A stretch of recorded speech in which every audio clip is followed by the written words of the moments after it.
Hi there, welcome back to my channel Code Canvas, where we explore the extraordinary in the ordinary.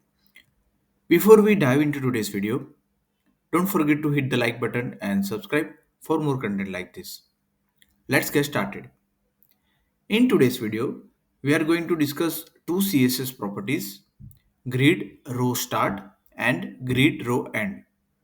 So, these two properties are used together almost all the times, so that's why I have covered both properties in this video. The first CSS grid row start property used to indicate the row grid line where a grid item starts in a grid layout. So in simple words, this property controls the size of a grid item and where it sits on the grid. Similarly, grid row end used to indicate the grid line where a grid item ends in a grid layout. And this property also controls the size of a grid item and where grid sits, that item sits in the grid. And both of these properties are part of CSS grid layout specification. So in this video, we will create a simple HTML and we'll try to understand how this property works. So for that, we will create one HTML div class grid. This is container grid, and with this, we will add total 16 items in that grid. So 3, 4, 5, 6, 7, 8, and copy paste. So now we have 1, 2, 3, 4, 5, 6, 7, 8, 9,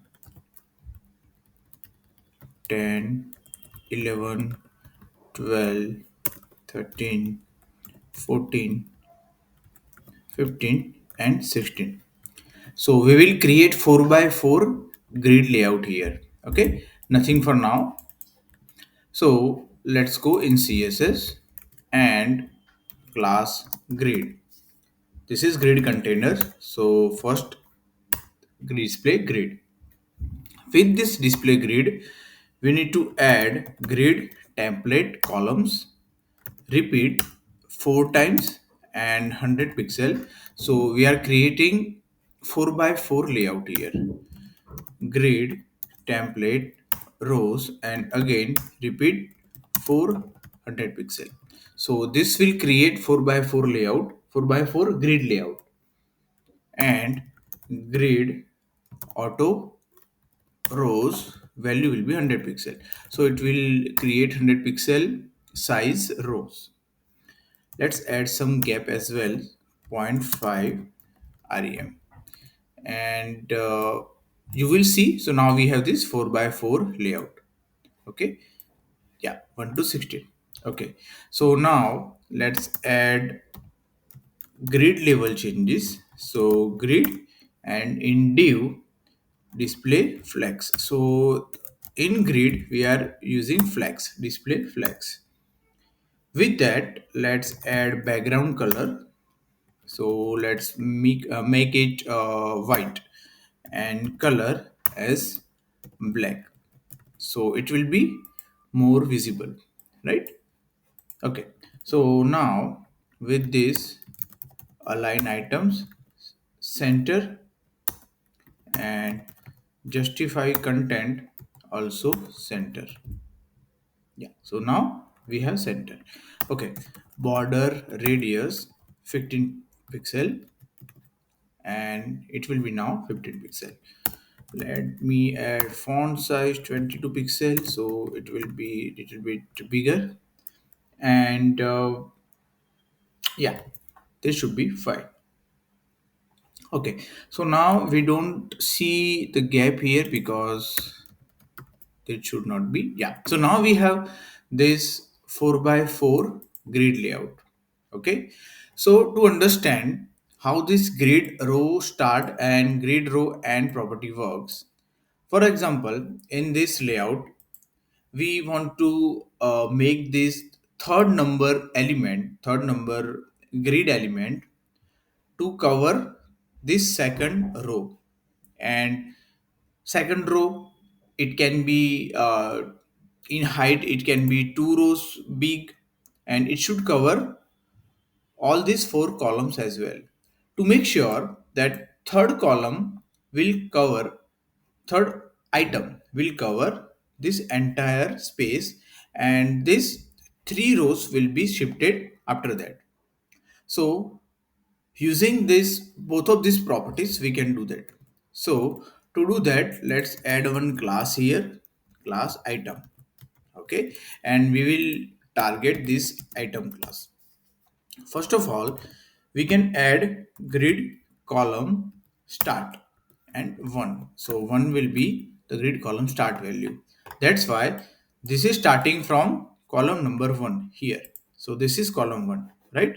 And since you have added grid column start 1, it will start from here. Okay. With this, we can add grid column end, and we will make it -1. So negative value will cover entire space here, and that's why it is covering this entire space.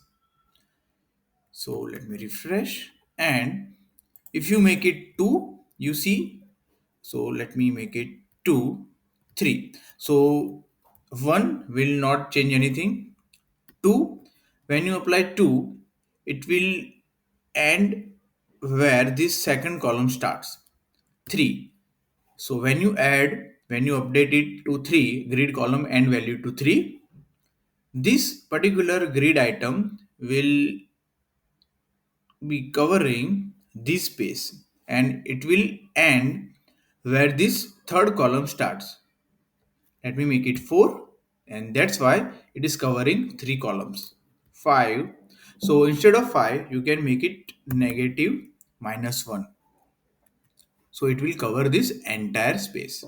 Okay, so now this element is covering all this space, but we need to change. So we what we can do here, grid row start. So first of all, we will add grid row start. The value will be 3, and see how it looks.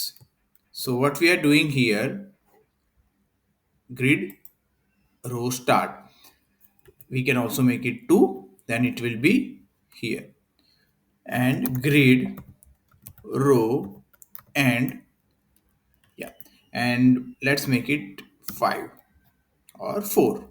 Okay, so let me make it 2 and grid row and 5 or 4. So now let's understand how this